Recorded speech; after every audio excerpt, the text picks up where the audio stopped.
When I posted my first video 8 months ago, I was fully prepared mentally to be posting videos once a week for a whole year before meeting any sort of monetization milestones. It ended up taking less time, and here is the framework I followed to achieve that. Although this is not record-breaking speed, I think it is pretty realistic for someone who is a complete beginner and has a full-time job and kids and other time constraints. And if you're a subscriber, I hope you enjoy a little bit of the behind the scenes. The first thing was getting very clear on my why. There is certainly no shortage of the personal finance, real estate, business, and making money online type of videos here on YouTube, but sometimes they feel kind of aggressive and competitive, and sometimes maybe kind of clickbait and dramatic. At other times, it can feel like kind of a landmine with a lot of conflicts of interest where everything just feels like it's a sales funnel to a course or a service, which of course doesn't invalidate everything a person says, and I actually really respect that hustle, but it just makes it a little bit more difficult to discern as a consumer of said content. I figure there's got to be other people who are like me, who are interested in entrepreneurship and just curious about the behind the scenes of how things work, and we want objective data, and we want to hear the transparent wins and losses, the pros and cons, in a high quality video without the hyperbole. And so if I'm spending time to learn and actually doing things like setting up an Airbnb, why not share my findings and experience on this channel? The second, more personal reason is not money, actually.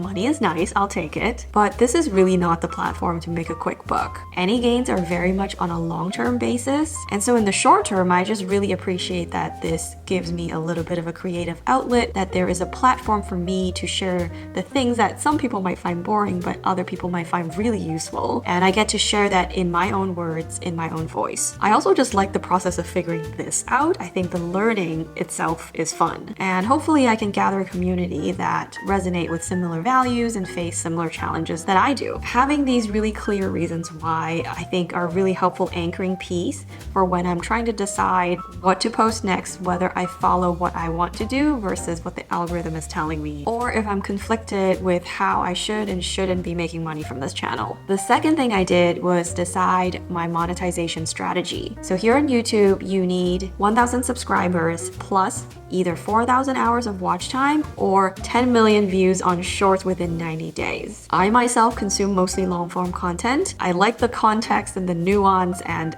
the very intentional choice of viewing a video, and so that's what I understand, and that's the strategy that I chose. I actually got to my 4,000 hour mark before I hit the 1,000 subscribers, and so the last 50 I did solicit some friends and family to help, but for the most part I wanted to keep the growth really organic because that's going to feed the algorithm actual data of real audiences, and that is how the algorithm can figure out who else to recommend my content to. The third thing I did after that was just get started on the first video. I'm a strong believer that you really just need to learn by doing, and even from a very analytical perspective, the most useful information and education I got out of this whole YouTube journey was not someone else's YouTube tips video, it was my own YouTube analytics. And so until you post that first video, you're not going to have access to the analytical data that will help you figure out how to get better. And if posting a video online sounds scary, just know that A, the first 10, 20 videos are all going to be terrible. I look back at my first one and I'm like, man, that script was ridiculous. And B, you're probably your own worst critic. And C, you can really only set goals on your input. Like,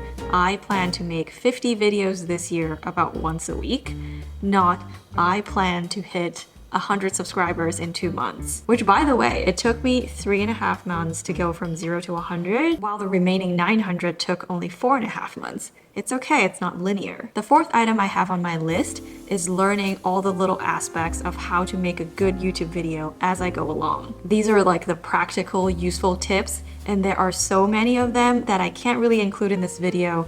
If there is interest, I'm happy to do a deeper dive, but here are the highlights. Picking a niche, and this might be an unpopular opinion, I don't think it really matters all that much. From my analytics, it looks like YouTube is able to figure out my travel content to Hong Kong is meant for a different audience than say my how to Airbnb video. It is probably true that if you stayed really narrowly focused on one section of a niche, you can probably grow a lot faster in the beginning. However, if you look at it from a longer lens, my hope is to A, have fun with this journey, and B, in a few years when I'm looking back, I want to see a whole library of content that I am proud of and that paints an accurate picture of what I like and what I'm about. And so when I'm looking at it that way, I'm really building a 1,000-piece puzzle. Yes, I can strategize and do the corners first, but that means in the beginning, to someone outside looking in, it's gonna all seem very random and there's not a clear picture. I can also start from the middle so that it's easier for the audience to follow my progression. There really is no wrong way, and ultimately, if you follow who you are and stay true to what you like,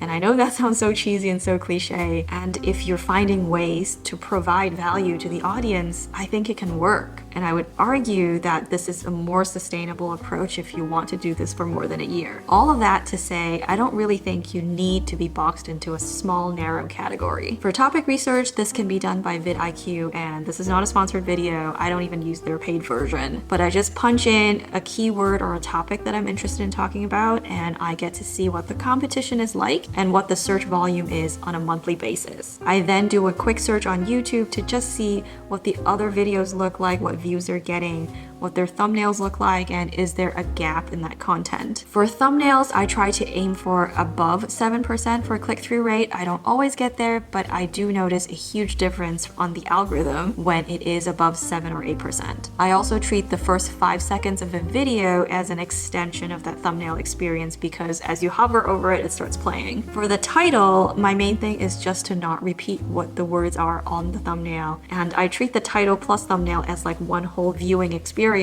to help someone decide whether or not to watch. Posting schedule, I think weekly is really the absolute minimum. I would love to do twice a week, and I feel very certain about the once a week minimum because when I took a 3-week break when I went to Hong Kong, it really hurt my algorithm, and it took a while to kind of climb back out of that. I don't regret taking a break and I had a wonderful vacation, but yeah, it would have been nice to know what I would be up against for taking 3 weeks off. Regarding search optimization, YouTube themselves says tags and keywords are not going to make a huge difference on how your video shows up in search. Honestly, they already know your entire script. It's a powerful search engine, so I don't usually spend more than like a couple minutes on that, and I use vidIQ and just pick the top options. I also want to point out that while making searchable videos like how to Airbnb or passive home and solar panels, that certainly can drive traffic, it's a very linear growth. A video with a thumbnail that is more optimized for browse has a higher potential for virality and for that exponential growth in views.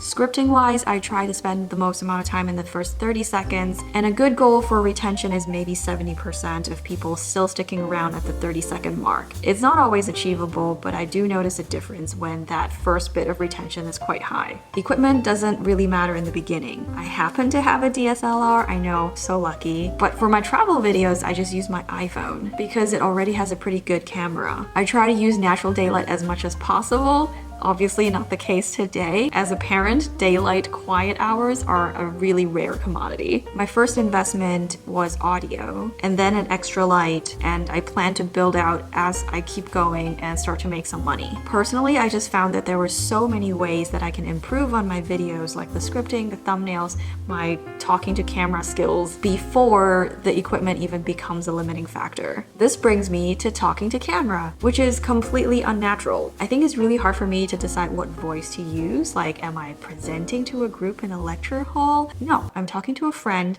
one person, because you are one person. But I think when I'm staring at a black lens that doesn't have a person's face on it, it's just really hard to visualize. And I think I'm getting a little better, but that one really takes a little bit of getting used to. For editing, I use Final Cut Pro, which has a 3-month free trial in the beginning, and that's more than enough to get started. There are also so many Final Cut Pro tutorials here on YouTube for free, and I found it really intuitive, really easy to use, and it's a one-time purchase. instead of like a subscription like Adobe. The fifth item in my framework is studying your YouTube analytics. As you start posting more and more videos, you start to get more and more data. Like, how are people coming across this video? Did they search for it? Did it show up on their homepage? Was it on like one of those side suggested panels? And if they search, what search term did they use? Sometimes it's a surprising search term. For example, for my travel video about a really long haul flight with 3 kids, the most popular search term for it is this specific Up a Baby stroller, which I think I had in the description box, but I never mentioned it once by name in the video. In the analytics, you also get feedback on your click-through rate so that you can assess your thumbnail, your title, you get to view your retention curve, where are people dropping off and getting bored. And the fun thing is, some of this data doesn't actually show up until you've posted enough videos. I remember on my 11th video,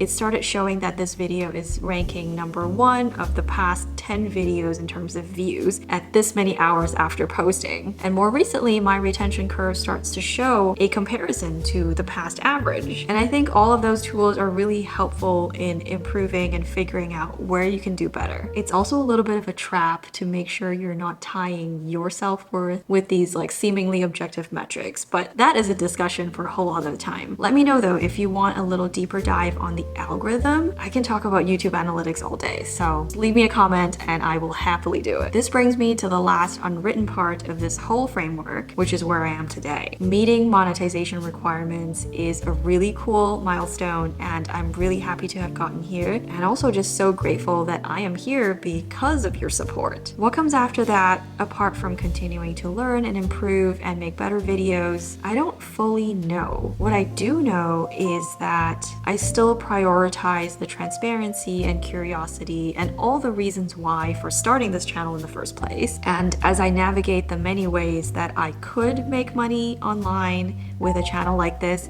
I will be sure to keep you updated and in the loop if and how I am making money from this channel and what I learned from pursuing that. Leave me any questions you have about YouTube, about content creation, whatever else here in the comments, and I'll see you next week. Bye!